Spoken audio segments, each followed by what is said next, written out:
porte le maillot du Bénin, on veut rendre heureux les gens comme on l'a fait en 2019.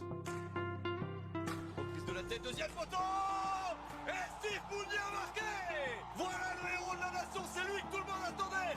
Il marque un but qui va peut-être envoyer son pays définitivement en Égypte. Moi j'ai envie de revivre la communion qu'il y a eu lors de ce match Bénin-Togo à domicile, où on se qualifie pour cette CAN après en avoir loupé aussi pas mal. Hein. Et j'ai envie de revivre ça et j'ai plus envie de revivre les moments douloureux.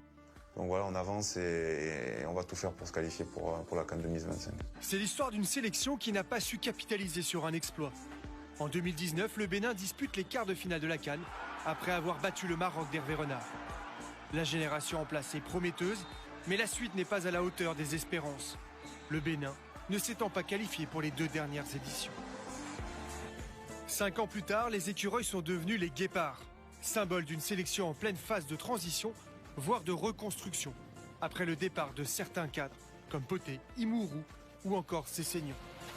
C'est le grand Mounier. Hein. Ah oui. Depuis un an, c'est Gernot Rohr qui est en charge de cette mutation profonde. L'ancien sélectionneur du Nigeria a entamé cette métamorphose au pays à la recherche de joueurs locaux. C'est un niveau correct. Déjà, je trouve que les structures sont bonnes. On voit une vingtaine de stades à peu près du même type, avec une très bonne pelouse synthétique, une tribune, des bons vestiaires, d'autres petits terrains autour pour pouvoir varier les entraînements. Donc, je trouve que le championnat est de qualité, il est régulier. Malheureusement, les équipes championnes, etc., ne vont pas loin dans les compétitions africaines. Malheureusement, l'équipe du Tchad ne joue pas. Il n'y a pas de compétition, il n'y a pas de championnat d'Afrique pour le moment des nations, ni de qualification, mais c'est là-dedans qu'on doit pouvoir aussi puiser les meilleurs. Du coup, on a regardé les U20 et on a trouvé ce qu'il faut pour nous permettre maintenant de bâtir une bonne équipe. Ils sont là, les jeunes, on les a. Avec pas moins de 7 joueurs de moins de 21 ans, dont 2 sous la vingtaine, les Guépards ont fait peau neuve pour rebâtir une équipe compétitive et relancer le football béninois. Lors de la trêve internationale, le Bénin a fait le choix d'affronter ce qui se fait de mieux sur le continent actuellement, à savoir les 2 derniers champions d'Afrique, la Côte d'Ivoire et le Sénégal. L'occasion de raviver la flamme, car depuis l'arrivée du technicien allemand, le Bénin n'a gagné qu'un seul match, et c'était sur tapis vert.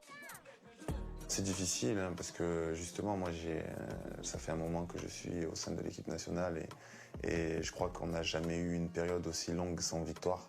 Et c'est à nous aussi d'inverser ça et c'est pour ça que c'était important d'avoir un résultat positif face à la Côte d'Ivoire parce que ça montre aussi au peuple béninois que l'équipe est toujours là, que l'équipe n'est pas morte et que l'équipe a soif de victoire, que l'équipe a soif de résultats positifs. Mon équipe qui est jeune, elle progresse, elle apprend. Beaucoup de gens avaient dit « mais pourquoi vous jouez contre les champions d'Afrique, vous allez prendre une rouste ». On a dit non, on va apprendre, on va être capable peut-être aussi de faire de bonnes choses et c'est ce qui s'est passé. On a montré beaucoup de solidarité, c'est des choses qui nous manquaient aussi. On est un jeune groupe aujourd'hui, un groupe qui s'est reconstruit et il faut créer des automatismes, que ce soit sur le plan défensif ou offensif. On a montré beaucoup de combativité et je pense que c'est surtout ça qu'il faut retenir pour les échéances à venir. Face à la Côte d'Ivoire, la jeunesse a montré des premiers signes d'espoir, en obtenant un bon match nul de partout. À chaque fois, les Béninois ont mené, et à chaque fois, grâce à Junior Olaïtan.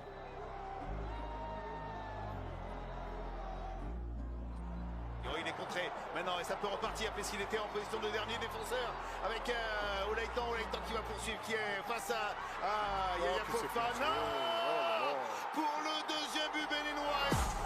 L'attaquant de 21 ans qui évolue à 3 en Ligue 2 où son temps de jeu y est réduit est en train de devenir un élément clé des Guépards. Junior, moi, dès le premier entraînement, quand il est venu en équipe nationale, je me suis dit là, on tient quelqu'un d'intéressant. Et de suite, j'en ai parlé à mon agent pour qu'on essaye de le faire sortir du pays. Et ça a été le cas. Après, il a signé à Niort et voilà, aujourd'hui, il est à 3. Mais c'est un joueur qui est vraiment talentueux, qui mérite d'être connu, qui mérite de jouer à un niveau plus haut qu'il ne l'est et qui a un grand avenir devant lui si on lui offre l'opportunité de s'exprimer. Je me sens bien.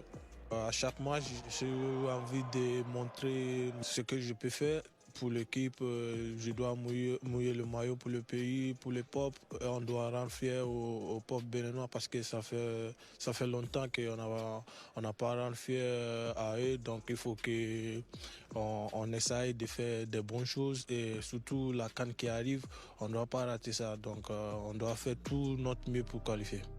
Face au Sénégal, les Béninois ont dominé et même failli ouvrir le score sur pénalty. Finalement, c'est Sadio Mané qui offrira la victoire aux hommes d'Aliou Cissé. Un match nul contre la Côte d'Ivoire et une courte défaite face au Sénégal. La trêve internationale du printemps a donné une solide base de travail pour les Guépards qui ne pensent qu'à rattraper leur retard sur les grandes sélections africaines et retourner à la CAN.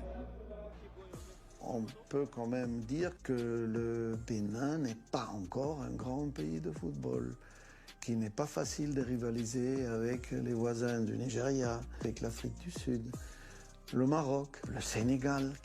Il ne manque plus que la confiance d'une victoire pour valider le travail effectué et les progrès affichés de cette nouvelle équipe béninoise.